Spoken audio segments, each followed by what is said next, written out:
বৃহস্পতিবার ভেস্তে গিয়েছে বৈঠক। শুক্রবার সাংবাদিকদের মুখোমুখি হয়ে মুখ্যমন্ত্রীকে ফের দাবিগুলো মনে করালেন আন্দোলনরত জুনিয়র চিকিৎসকরা।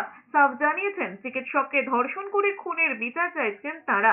পুলিশ কমিশনারের পদত্যাগ, পাশাপাশি প্রমাণ লোপাটের চেষ্টায় জড়িতদের বিরুদ্ধে ব্যবস্থা নেওয়ারও পূর্ণ দাবি মনে করিয়েছেন আন্দোলনকারী চিকিৎসকরা।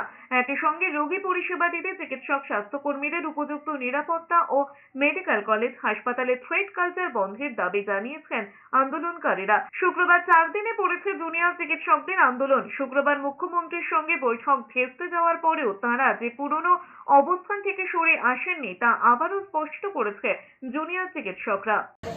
আমরা সবাই হতাশ।